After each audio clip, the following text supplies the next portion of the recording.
Oh my god, are you serious? A month after giving birth to my daughter, I came home from my parents.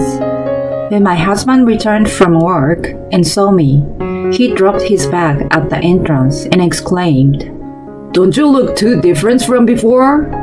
"Excuse me?" I'm Lisa, 31 years old. I was a housewife who had a baby a month before. I had stayed with my parents since giving birth and was very much looking forward to the new life with the three of us at home. When I finally returned, I was greeted with heartless comments from my husband Darren. I was absolutely stunned, wondering how he could say such things before even seeing his baby for the first time. We got married through an office romance. I worked in the accounting department after graduating from high school, and he was my boss at that time. We bought a house close to work. I was originally from across the country and had returned to be with my parents a little before my due date. A month after I delivered my daughter Carrie, I came back home with her. Darren was too busy with work to fly over for the delivery, so it was his first time meeting the baby. And yet, so very nice of you. I just had a long way back with the baby, and what a warm welcome. At first, I thought he was joking, so I sarcastically retorted. He turned out to be serious. "Well, you look like you put on 20 pounds. It's normal to gain up to 35 pounds for childbirth. It's written in the maternity handbook. I have to be strong enough to give birth and produce milk. I'm also going to need a lot of energy to deal with a crying baby throughout the night. It's perfectly normal." No kidding. That is outrageous. During my flight, I excitedly imagined many words of welcome from him, including, "I've been waiting for you guys. I missed you so much. Let me hold my daughter." Instead, he left me with the most unexpected comment without even holding the baby and locked himself in the bedroom in dismay. I was shocked and hurt hearing his unpleasant remarks and seeing his mocking attitude and his withdrawal from disappointment. I dropped the diaper bag just as he did with his bag. I was hopeful that his mood was going to improve after a night's sleep and went to bed in the spare bedroom with Carrie. The next day, I came to realize that his behavior the night before was just the beginning. Soon, the excessive mocking of my weight began. I had learned at the breastfeeding class that sweet potatoes increased breast milk supply. When he saw me eating them as a snack, "What a potato doing eating a sweet potato? It's cannibalism." "Oh wow, it's gross seeing fat people eat. I heard that pigs eat grains. You need to eat more grains. Oink." He had fun ridiculing me. Moreover, I've been patiently waiting for, our nights again. As a healthy guy, I expected to get right back to it. But you know what? I don't think that's possible. It's going to be like work even if I want to do it. If it was a business, I'd get paid. This doesn't accrue wages. It's the equivalent of illicit unpaid overwork. As an accountant, he impressively converted his sex life into wages. We need to take cost-cutting measures. We are not going to have sex for the sake of business efficiency. The reason is due to a change in management policy that you no longer look like a woman. He went on making fun of me.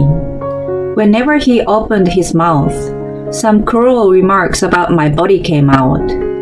I never heard anything else coming out of his mouth anymore. He didn't even participate in housework or childcare. I was happy just being with Carrie though. I didn't have to listen to anything he said.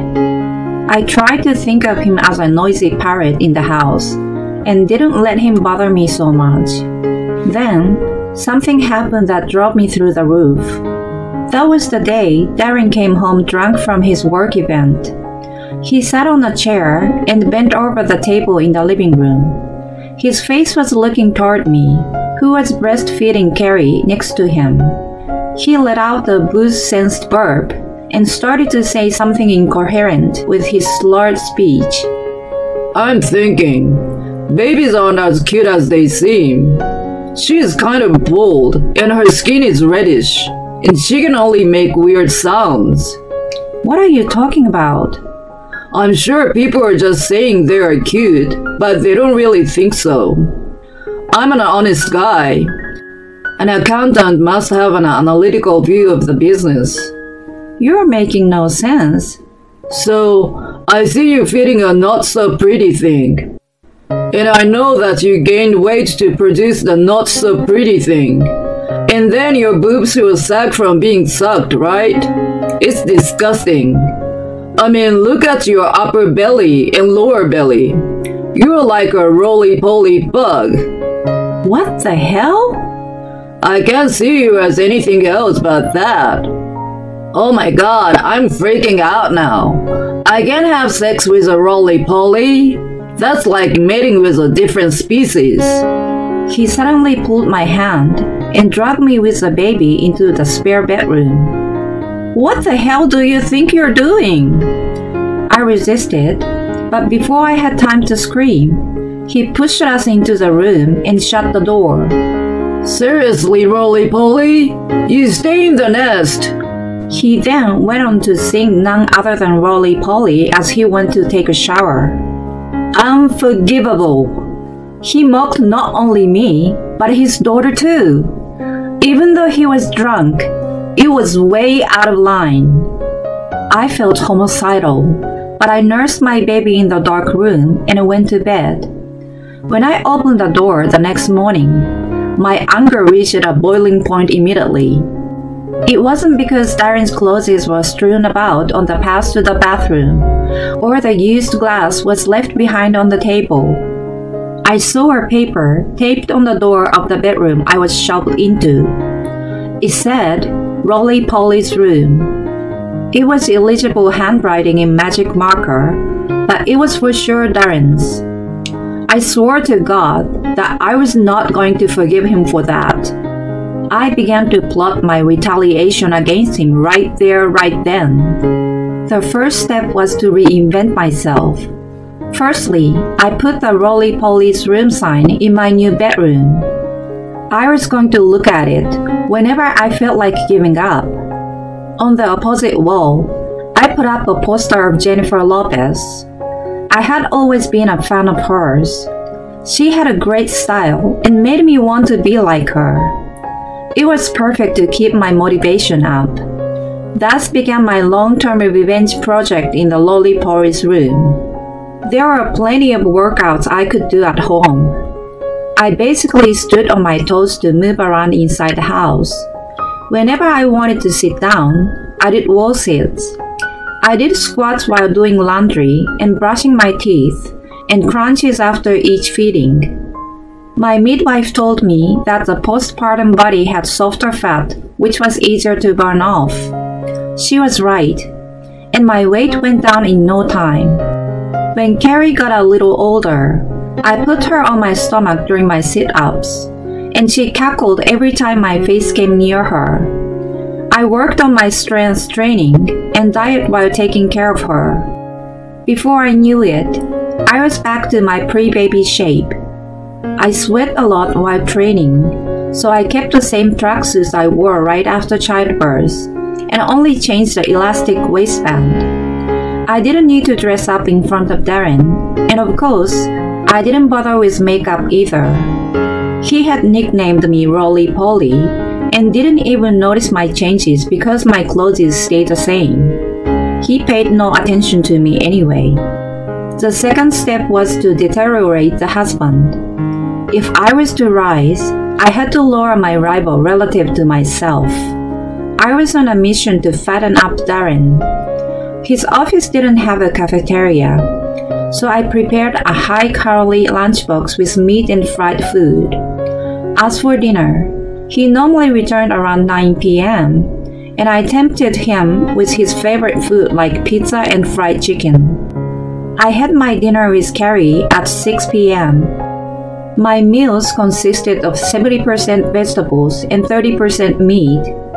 I tried my best to minimize my carb intake and substituted with cauliflowers and tofu instead. It reduced the stress of not having rice or bread. If I felt hungry, I held out for 10 minutes and hunger went away. If it persisted, I looked at myself in the mirror and then looked at the poster of J-Lo. The hunger turned into guilt, so I was about to suppress my appetite. Of course, I knew that it wasn't enough to keep me going, so I started twittering. I just took a picture of my bare belly every day before I showered.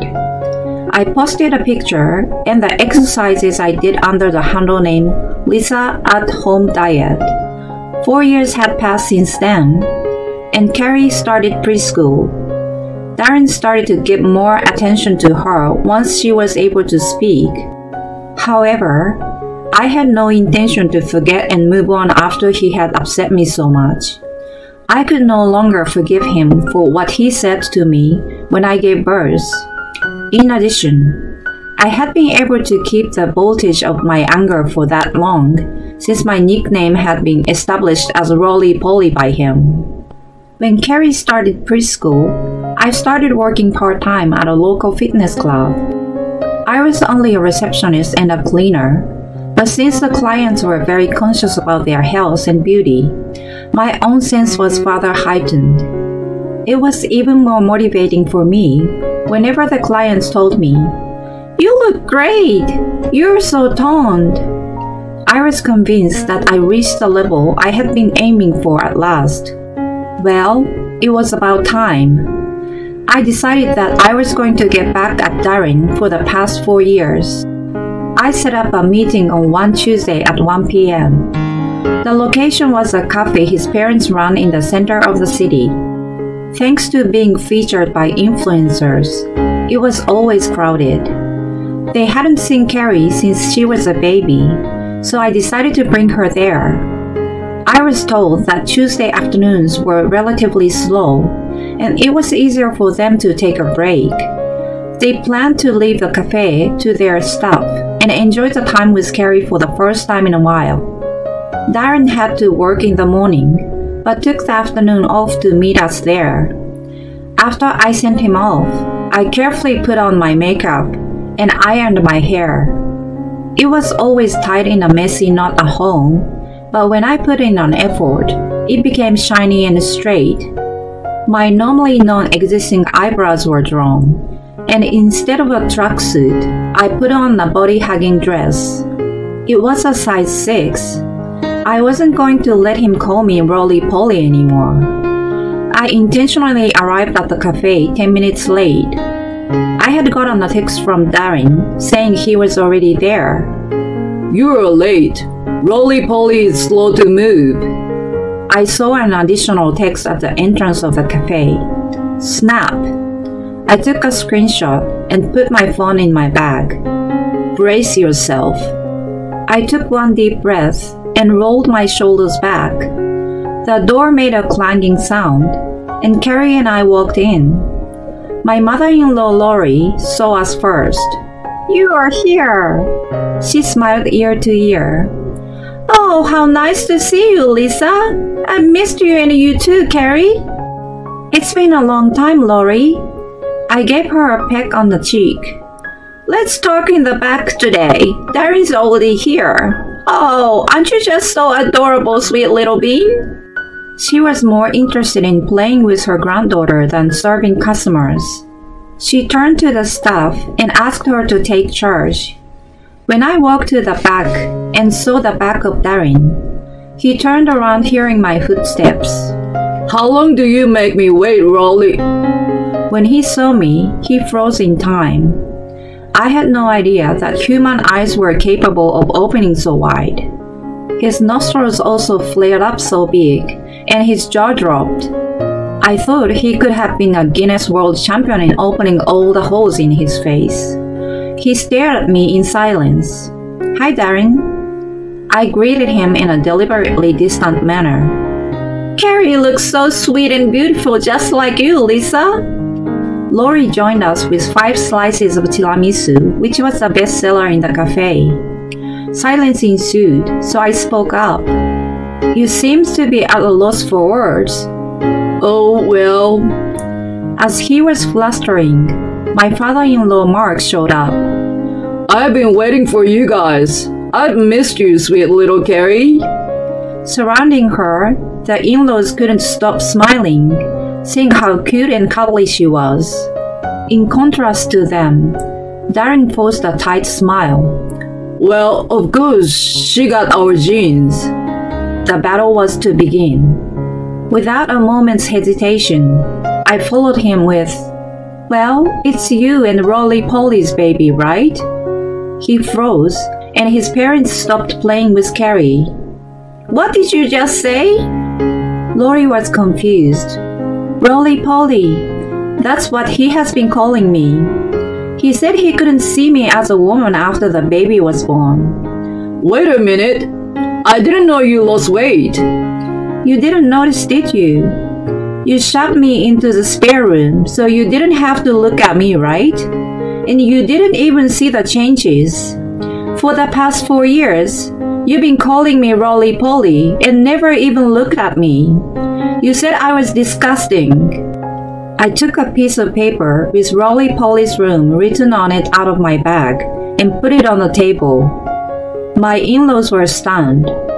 Mark, Lori, I continued. I'm sure you can see what I have been dealing with just from this paper alone. I have been verbally abused by him for a long time. This is not the only evidence. I took out my phone. There were screenshots of all the horrible messages he had sent me. Of course, I showed the one I took upon my arrival too. His parents were taken aback by their sheer amount of them. Darren, how could you? Mark squeezed out his voice as if he was in pain. Oh, give me a break. Evidence for what? Darren shouted in rage. Then, we heard giggles from behind. Seriously? 2 teenage girls at the table nearby glanced at us and laughed. How can a creepy old man like that yell at the beautiful woman? So wrong. Crazy, creepy, fat, and hot-headed. It's a real quadruple handicap. Their laughter and conversation could be heard at our table. You call me Roly-Poly, but have you looked at yourself in the mirror? You're overweight and greasy. I paused for a moment and said in disgust, You look like a beetle. Having said all this, I turned to my in-laws and showed them a picture. Please have a look. That's Carrie right after she was born, and me. Oh, Carrie, you're so tiny here. How cute. I'm so happy to have you as my grandchild. Rolly looked at it and was in tears. When I came back after giving birth, he said that I was disgusting and had no appeal as a woman. On top of that, my breasts and stomach are dropping, and he gave me the nickname of Roly-Poly. He also said that Carrie was not cute. My in-laws were speechless, so I took out a folder of divorce papers from my bag. I've just shown you the evidence of the abuse. I would like to end our marriage now. Wait a minute. You are supposed to be the Roly-Poly that hangs on to me. How do you plan to make a living? It was too much of an unexpected question, and my response was immediate. I switched screens on the phone I had just put out on the desk. Twitter, Lisa at Home Diet. I had over 10,000 followers.